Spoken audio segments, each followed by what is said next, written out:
80-90 kalori. Bisa makan satu buah apel, sob. Halo Sobat Sehat, welcome back to my YouTube channel. Makasih ya sudah klik video ini. Nah, di video kali ini aku mau bahas diet defisit kalori. Defisit kalori itu apa sih? Gimana ya caranya masuk ke defisit kalori? Emang bisa bantu turun berat badan? Jawabannya ada di video kali ini. Tonton sampai habis ya.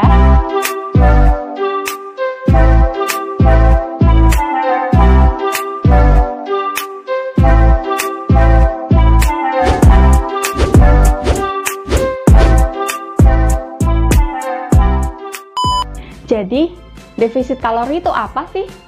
Defisit kalori adalah keadaan di mana kalori yang masuk ke dalam tubuh kita itu lebih sedikit daripada yang kita keluarkan. Jadi, kebutuhan kalori setiap orang itu berbeda-beda, sob. Tergantung berat badan, tinggi badan, usia, jenis kelamin, dan juga tingkat aktivitas. Contoh nih, kebutuhan kalorinya aku 2000 kalori per hari, sedangkan aku cuma makan 1500 kalori aja. Jadi, aku kan punya defisit 500 kalori. Jadi, kayak nabung gitu loh, sob. Nah, hal ini kalau terus-menerus kita lakukan secara konsisten, berat badan pasti bisa turun, sob, karena tubuh kita berada dalam keadaan defisit kalori. Sebaliknya juga gitu, kalau kebutuhan kalorinya 2000 per hari, tapi makannya 2500, ya jadinya bukan defisit kalori, tapi surplus kalori atau kelebihan sebanyak 500 kalori. Nah, kalori yang berlebih ini disimpan dulu, sob, buat cadangan energi kita. Ntar kalau nggak kepake, baru deh diubah jadi lemak. Terus berat badan jadi naik. Tapi ingat ya sob ya, naik atau turunnya berat badan itu kalau keadaan defisit atau surplus kalorinya itu secara terus-menerus dan konsisten dalam jangka yang panjang. Kalau cuma sehari dua hari mah nggak ngaruh. Terus gimana caranya biar kita tahu kebutuhan kalori harian kita? Gampang sob, nggak perlu hitung manual kok. Ada dua cara yang mau aku kasih tahu ke kalian. Cara yang pertama yaitu pakai TDE kalkulator nanti lewat Google ya. Cara yang kedua pakai aplikasi Fat Secret. Oke, langsung aja kalian buka Google, terus kalian ketik TDE kalkulator. Terus pilih yang paling atas ini ya. Nah, ini udah muncul tampilannya kayak gini. Terus kalian isi jenis kelamin, umur, berat badan, tinggi badan, sama tingkat aktivitas. Itu sesuaikan sama keadaan kalian yang sebenarnya, sob. Buat ibu rumah tangga kayak aku atau pekerja kantoran yang banyak duduk, pilih sedentary job. Buat yang kerjanya lumayan aktif, pilih light exercise. Contohnya kayak karyawan minimarket atau pelayan resto gitu ya. Terus pilih moderate exercise buat yang kerjanya aktif, contoh kayak pekerja bangunan. Poin keempat biasanya itu buat personal trainer, guru zumba, atau guru modern dance gitulah ya. Sedangkan poin kelima itu buat atlet. Ini aku pilih yang sedentary job ya. Buat body fatnya boleh dikosongin aja, terus klik calculate. Nah, ini udah muncul hasilnya sob. Kalori maintenance-nya 1487. Kalori maintenance itu rumusnya kalori masuk sama dengan kalori keluar. Ini biasanya buat mempertahankan berat badan.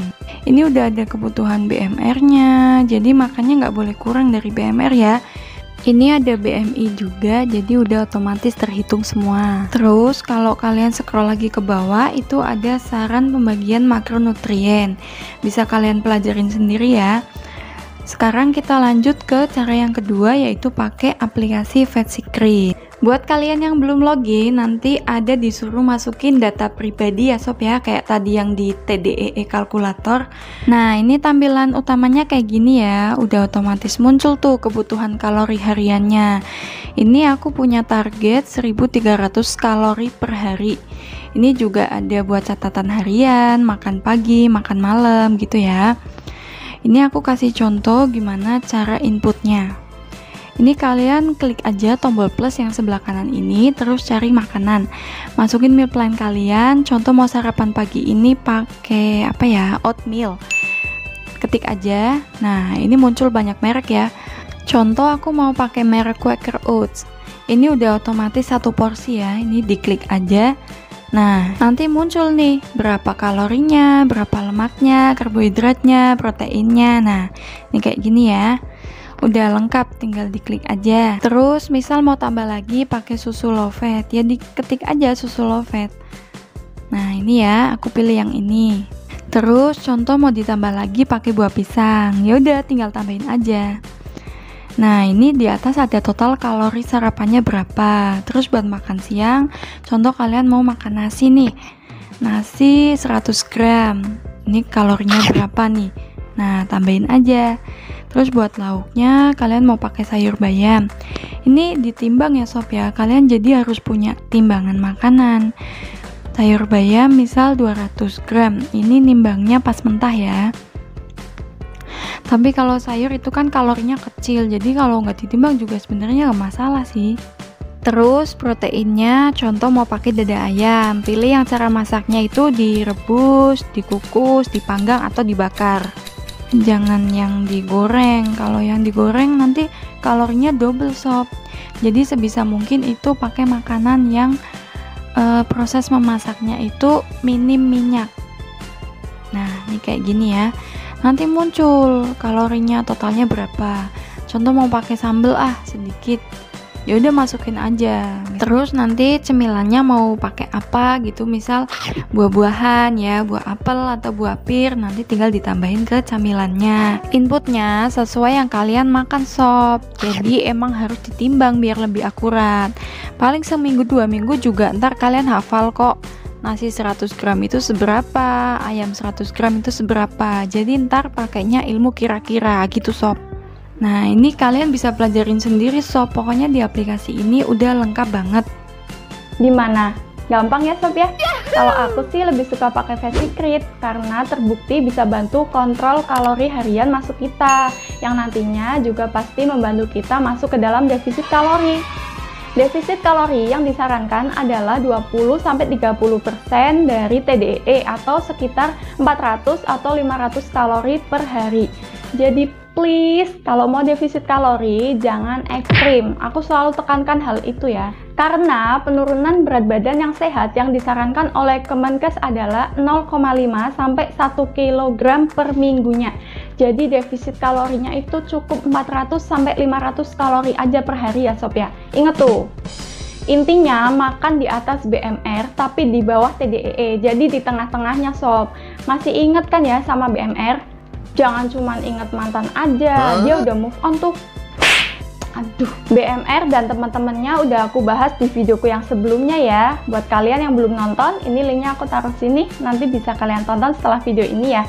Tapi ini aku mau jelasin dikit aja tentang BMR.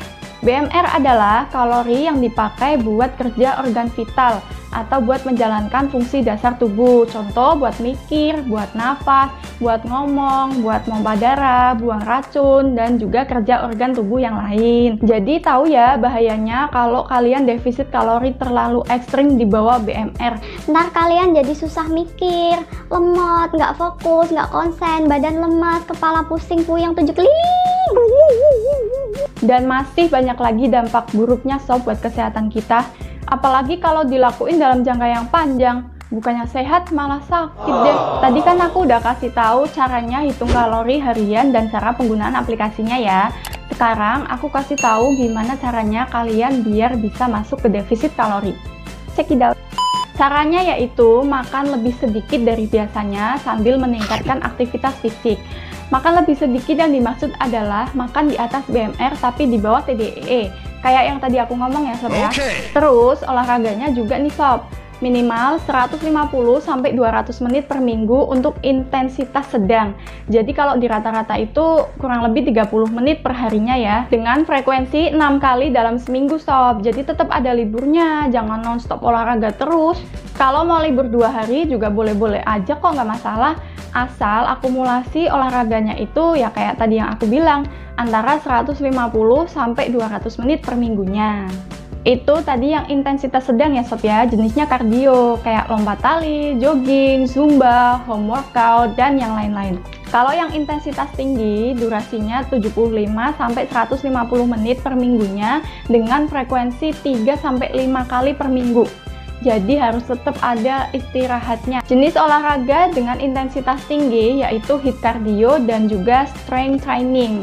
Jadi angkat beban gitu loh ya. Entah itu pakai dumbbell, pakai barbel, pakai galon, pakai semen, apa aja lah pokoknya. Yang penting angkat beban. Asal bukan beban kehidupan lo ya.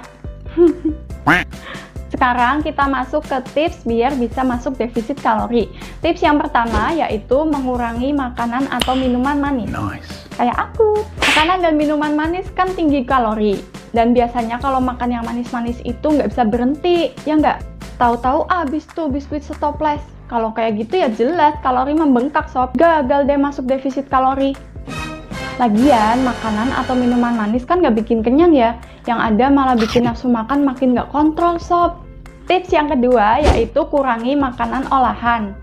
Yang dimaksud makanan olahan apa sih? Makanan olahan adalah makanan-makanan yang telah melewati banyak proses tertentu. Biasanya kayak makanan kalengan, contoh nih, buah dan sayur kalengan, sereal, aneka keripik, kornet, sosis, bakso, dan makanan atau minuman dalam kemasan yang lain. Termasuk juga kopi, soda, teh-teh kemasan, gitulah pokoknya ya sob ya. Jadi makanan atau minuman yang termasuk dalam junk food atau fast food sob. Makanan olahan yang tadi aku sebutin itu biasanya tinggi kalori tapi rendah nutrisi sob. Dan juga biasanya tuh nggak bikin kenyang, yang ada malah bikin nafsu makan makin nggak kontrol. Walaupun udah makan banyak tapi tetap kerasa lapar. Karena apa? Ya karena itu rendah nutrisi. Beda nih kalau kita makan makanan yang tinggi protein, tinggi serat, udah pasti bikin cepat kenyang. Selain itu, makanan olahan juga rendah vitamin, rendah mineral, rendah serat, tapi tinggi lemak dan juga tinggi kalori. Jadi intinya, makanan minuman olahan itu sebenarnya nggak ada manfaatnya sama sekali buat tubuh kita sob.